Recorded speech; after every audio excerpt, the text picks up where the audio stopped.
So, hello guys. Mapapansin nyo ngayon, ano oras na? Ano oras na ba? 9 o'clock. So, it's a Friday night. Inuman time, masarap ang buhay. Pero ngayon, naka-isang release lang kami. Dapat ang release namin ngayon is 3. Pero pinakancel muna natin yung dalawa. Kasi, hindi tayo more on that. Ang nangyari, meron sa ating nakabili. Ano, kailan? Last month? Sila Ma'am Aki. Sila Ma'am Aki, saka sila Sir Miguel. Ang bumili sa amin ng Ford Focus na puti. Last month? Dito ka. Last month. Dito ka pare. Gusto ko nagkukwento ko, kasama kita eh. Ngayon, shout out sa parents nila ma'am na ayaw daw sa Ford. So ayaw nila sa Ford. Sabi ko, okay lang naman yun, pero yung shop kasi yung binabayaran nyo dyan ma'am, GTA. Ngayon, nagka-problem sila. Hindi naman problem, slight problem. Alam niyo naman dito, palit na tayo ng bagong transmission, di ba Pogi? Lahat. Walang error yung kotse nila, zero error.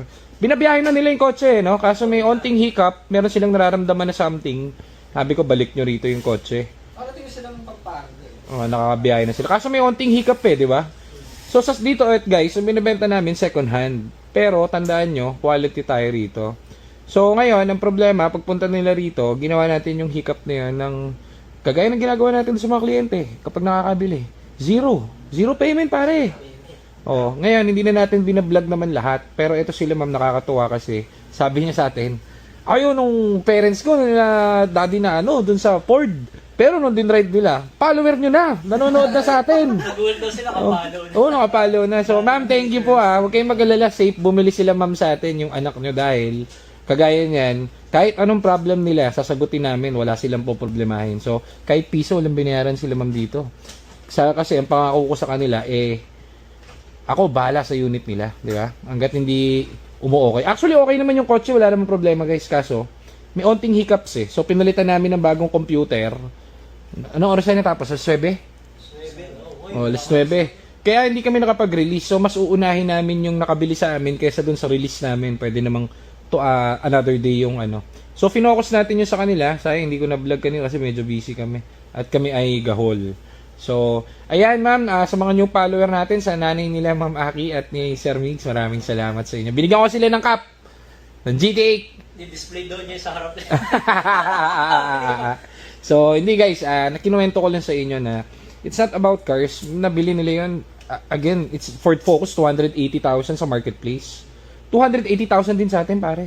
Pero bago lahat yon, saka yung support natin doon. Pare, sinasabi ko sa'yo, mag-iiba mundo mo. May pizza na naman kami, syempre ma'am, salamat! Ang sarap ng pizza! Nabulog na naman kami. Pizza na. Beses na si Ma'am Aki. Message lang sakto. Ano message? Mas malamig daw ngayon. Grabe po, nakakapaso yung lamig ngayon. Ayos. So, ang nangyari sa kanila, yung pintuan ng Focus, sinara ni ma'am. Tasira yung yung pintuan. Alam niyo naman, factory tayo dito ng Ford, pare. Walang kahirap-hirap, pare. Hindi ko na pinahirapan yung tao dahil napakadali naman yan sa atin. So, yun, gawa na yung yung door latch niya. So, ganun lang, hindi ko na ba-vlog lahat ng ganyan kasi magiging kami guys magiging tawag doon, charity. Pero marami kaming tinutulungan na ganyan. Kung ngayon makikita nyo sa vlog yung mga ganyang content, imagine niyo yung sa likod niyan, no? Hindi ko naman nabablog lahat yan, pero lahat sila wala akong, sabi nila ma'am, ba't wala kayong basher doon sa sa page nyo? Wala naman kaming kaaway ma'am Minsan yung pyesa binibigay ko na lang Di ba? Sino makakaaway mo doon?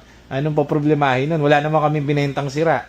Parang bilang ko lang sa kamay ko yung yung nagka-problemang kotse natin Di ba? Parang binenta natin 1,000 piraso, ang nagka-problema lang 3-4 Yung 4 na yun, ginawa pa natin.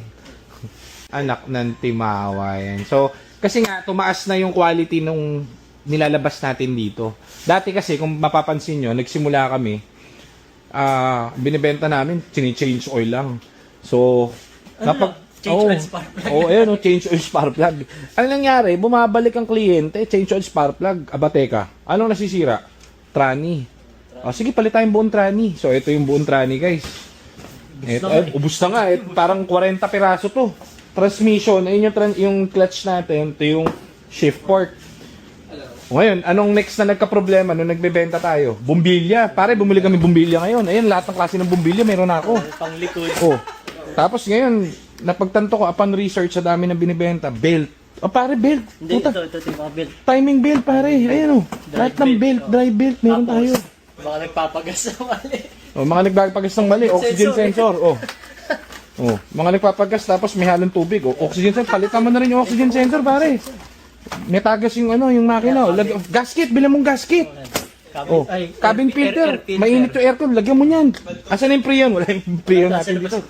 Oh, motor ng ano, radiator. Sige, palitan. Kumbaga lahat ng coaching nire-release natin dito.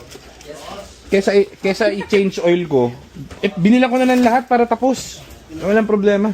Hindi naman yung kotse nila, kaso nga, hindi kami kontento eh. May onting sabi namin, hindi ko tatantanan yan, pare!